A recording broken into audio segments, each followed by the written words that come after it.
This week on Supercars Talk, do we really need a new manufacturer? Will Brown steals Brodie's seat in NASCAR? And I get to chat to a couple of up-and-coming Super2 drivers.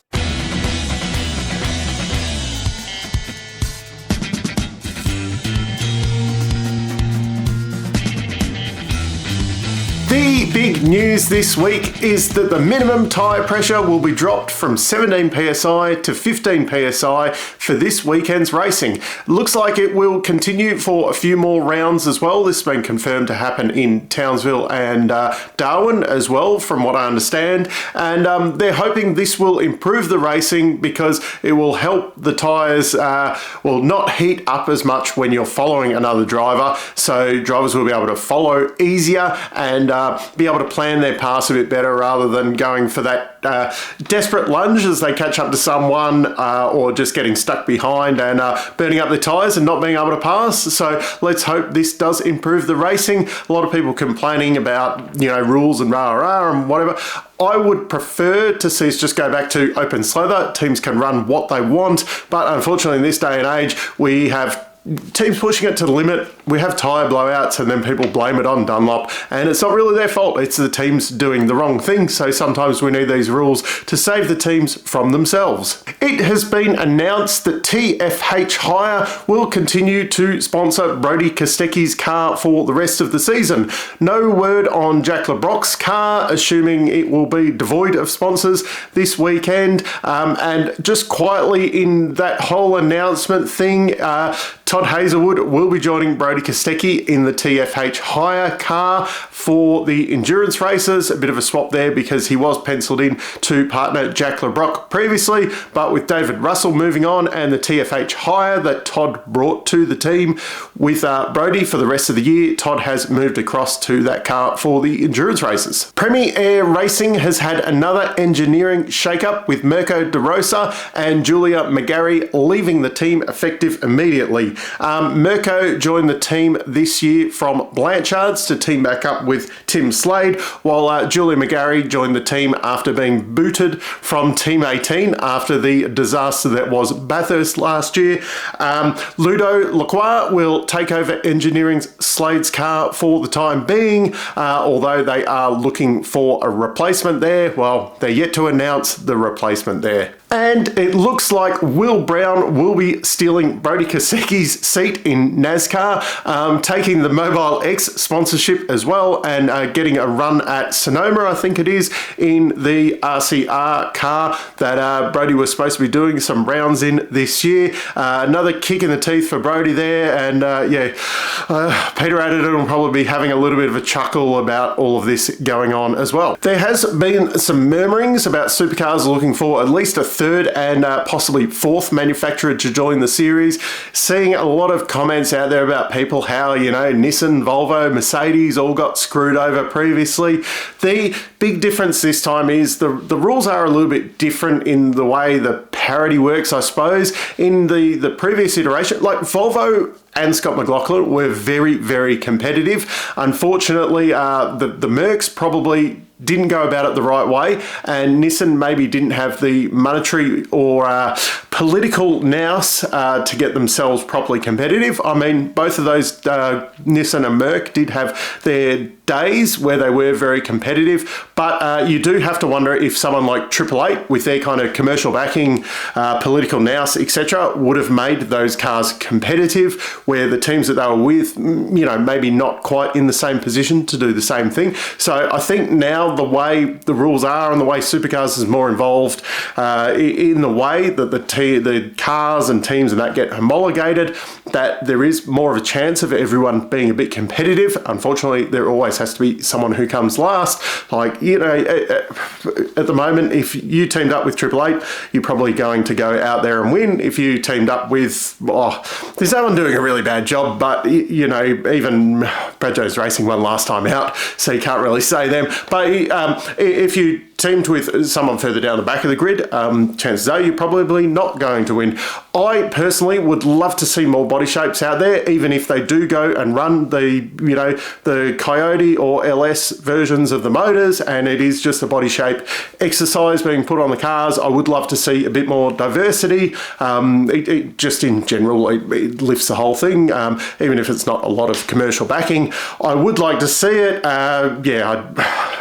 Who knows, just anyone. I don't have a particular brand that I would like to see out there. Just I'd like to see a bit more variety in the field. I would also like to see more cars as well, but that's not going to happen, so I'm not holding my breath on us having more manufacturers. But down in the comments on that one, let me know who you'd like to see as a third or fourth or even fifth manufacturer out there, or do you just want to see it as, kind of the red versus blue that we have had, the last few years, and what looks like it will continue for the next few years at least. Now, finally, we have some racing on the weekend. The cars are headed over to WA. Well, some of them have already left because it does take a long time to get over there. Anyway, the weekend format, Friday we'll only see one 60-minute practice session, but then on Saturday and Sunday, you do get a 20-minute practice session, the three-part Go Forever qualifying and 55-lap race. It's the same format on both days.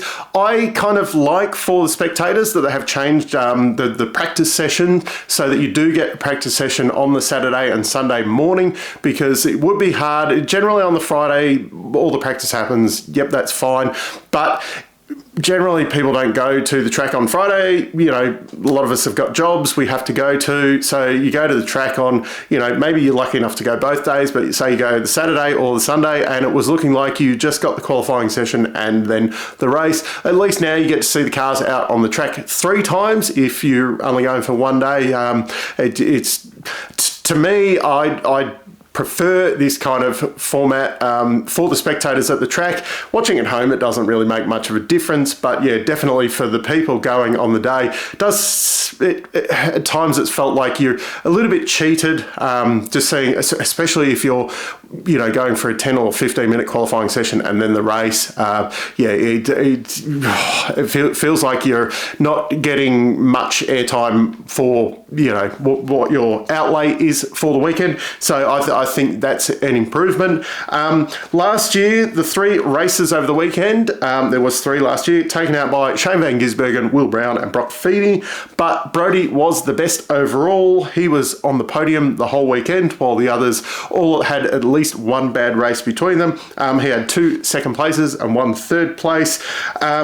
This weekend, I'm going out on a limb and predicting that the 2 Triple Eight boys will be on the podium in both the races.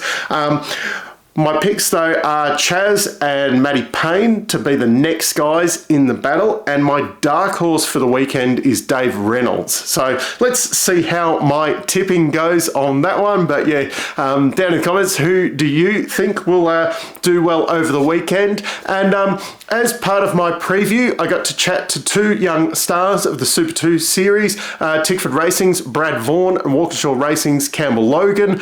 They give a bit of a review of their season so far, which is only Bathurst, a bit of what they've been up to in the big break that they've had, and kind of their aims and that for the weekend. I'm going to try and chat to at least these 2 a bit more during the season to get so you can get to know some of these up and coming Super 2 guys that we will see them hopefully we will see them in the main game very shortly, but so you can get to know them a bit better and what their kind of year entails. Here we've got Brad Vaughn, who's driving for Tickford in Super 2 again this year. I've been a bit slack and haven't done anything yet. So here's a bit of a review of Bathurst and a preview of Barbagallo. So Bathurst, actually, that went pretty well for you. That was your first podium in Super 2, wasn't it? Yeah, first round podium. Yep. You'd think it'd take this long to get on the round podium, but 2 clean races, and that's what happens. That can be strange for Super 2 these days to have clean races. So you've done well. Yeah, exactly. I think ever since they've made the races a bit longer, it's made it a little bit better. But Yeah, it's still chaotic, that's for sure. Yeah. Do you reckon that the format has improved it with the 40-minute timed races as opposed to the number of laps? Yeah, definitely. Like we'll go to Perth next weekend, and 40-minute race around there at a 1-minute lap is going to be a fair few. So it has helped for sure. Just giving us that little bit extra in case we've got a safety car, and then usually the race would be finished, but now we know we've got another 5-6 laps to the end. From a spectator's point of view, it seems to have made a big improvement. I'm not sure if that's just because of everyone knows that it's going to be longer. There isn't that desperation in it anymore. Yeah, exactly. And there's been a few races last year. There was one at Sandown, particularly that I was at the front. That was just so much better, even better than the main game race, to be honest with you. Yeah. With the amount of action and when you've just got that little bit of extra room, that if there is that inevitable safety car that someone's going to make a mistake, there's at least enough time that you're going to have a race at the end. It's not just the race to turn one and finish under safety cars. So, how are you enjoying 2024 so far with new teammates? It's been good. Like I got along with Ellie well, but Lockie and Ryland are just, they're that little bit better. So you can definitely, they're a good benchmark, and I get along with them well, and it's been pretty good so far. So only one round in, but we'll see how we go. They've both been pretty quick, so it's good to have someone to push you along. Yeah, I suppose that would be the big difference. Can you see some internal tensions creeping in as the year rolls on? Hopefully not. It's sort of similar to you've seen in the days of Mercedes Formula One and Red Bull now with both their drivers, is when you've got 2 or 3 drivers that are that close to each other. There's always going to be that issue, but I think it'd be fine. We both all know we've had the clear instruction from management at Tickford that we're racing for a championship, not for a one round or a one race. It's that message has been clear, so it should be all right. Yeah. Oh, that's good. It's funny, have you noticed any big changes around Tickford with them? I suppose they've kind of gone from 6 cars to 5, but the main has contracted greatly while the Super2 campaign's expanded. Yeah, it's been a huge difference year on year. A lot of new staff coming in, and the Super2 program now is very separate to the main game program, where last year we'd probably have a little bit more in terms of mechanics and stuff like that it's between. So we're a little bit more independent this year, and also just having 2 drivers. I get along with Thomas and Cam reasonably well, particularly Thomas. When then last year, when there's 4 drivers, it can get a little bit more crowded. So I think the change is for the better, and hopefully Tickford as a main game team start getting some good results, because they've had some bad luck this year and a few results that they probably wouldn't want. So it's been different, but it's been better for sure. Oh, that's good. And looking forward to Barbagallo, what's the aim there? Go out and win both races, I suppose? Yeah, that's the aim. That always is, but it's just we're playing the long game, so championship points is important. We've got to close it up to Kai, who had a really good first round, and we've got a lot of preparation into leading up to Barbagallo. So hopefully it pays off. It'll either go really well or it won't. So time will tell. But itching to get back in the seat, because it's been a while since Bathurst. It feels like a lifetime. At least the main guys have had 2 rounds in there. You haven't been doing much, have you? No, it's probably 8 or 9 weeks ago Bathurst was. So that's tough as someone who's trying to forge a career in motorsport professionally.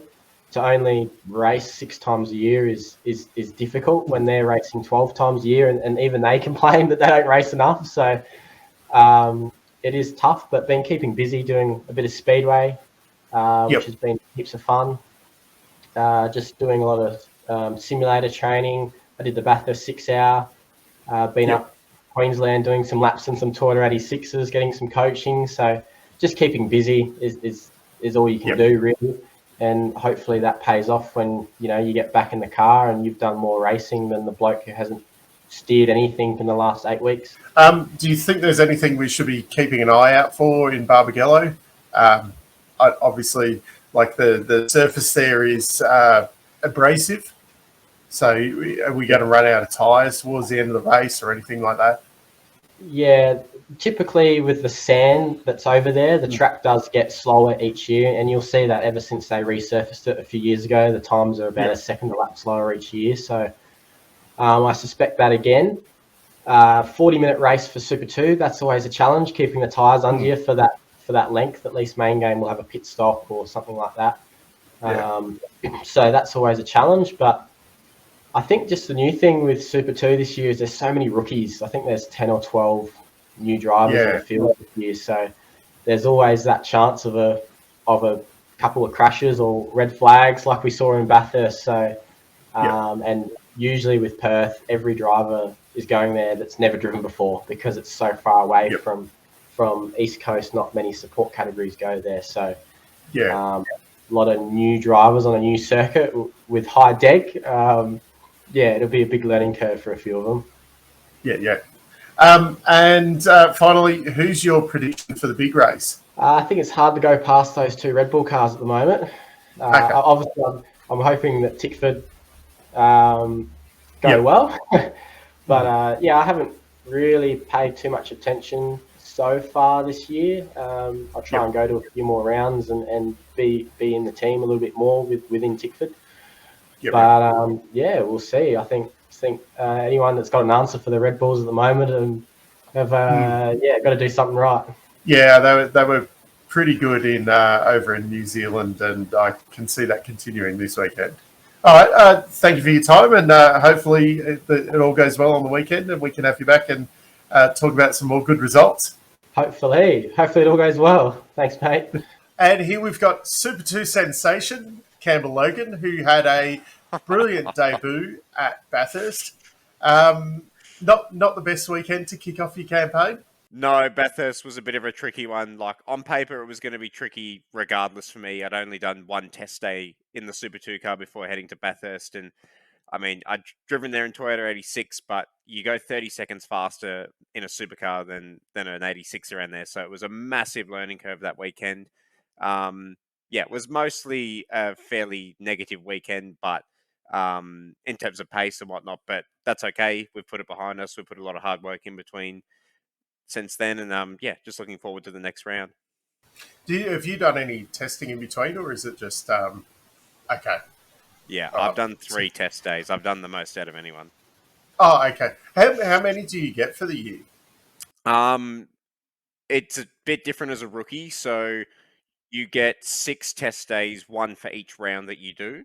And then as a rookie, you get an additional 3 days, and one of those 3 days can be at a different track. So I did a rookie test at Tailem Bend, I think 2 weeks after Bathurst.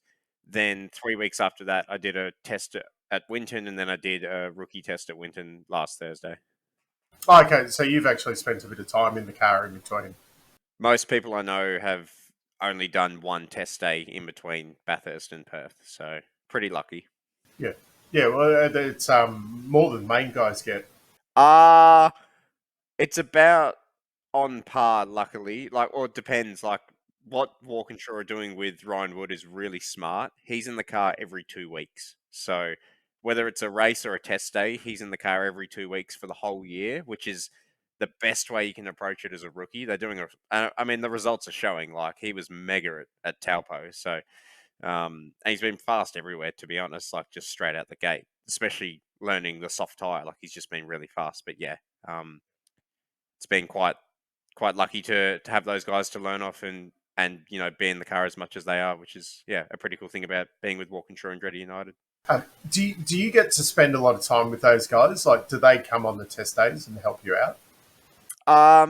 They'll only be there if they're testing themselves on the same day. So when I did a rookie day at Tailem Bend, it was the same one that Woody did, and Chaz there was doing some laps. But like, I get on Zwift with Chaz. Woody and Zach don't want to get on with Chaz and I, and sometimes I don't want to get on with Chaz because he just punishes me. But it's good to be friends with those guys and actually learn off them because they're just super knowledgeable. And Zach and I got to hang out with the team at the Grand Prix, and that was a pretty cool experience to listen to their debriefs, and especially Chaz with so much experience, just learn how he leads the team. It's pretty invaluable stuff. Yeah. So, looking forward to Barbagallo. What's the aim for this weekend? I don't have a particular aim, to be honest. Like, I've never driven a supercar there. I've only been to Barbagallo once. I drove a Radical there a few weeks ago. Pretty cool place, but I, I think we've made some pretty good gains over the test days since Bathurst, and I think if we can just get up to speed, roll out the truck as quickly as possible, and just focus on minimizing mistakes, I think anything's possible. But not going in with any expectations, just wanting to work hard with my crew. I know we've got a good car there. Ryan won both races last year, and Zach was very fast, so I think anything's possible. We just got to keep our heads down and see where we end up. Yeah, that sounds good. Do you think with the racing, is there anything to keep an eye out for there? Obviously, the surface is a bit abrasive, and tyre wear is a big thing. Do you think that's going to play a big part? Yeah, I mean, hard to say because I don't really have much experience, but the guys keep telling me that it's one of the circuits that we go to that's very hard on tyres.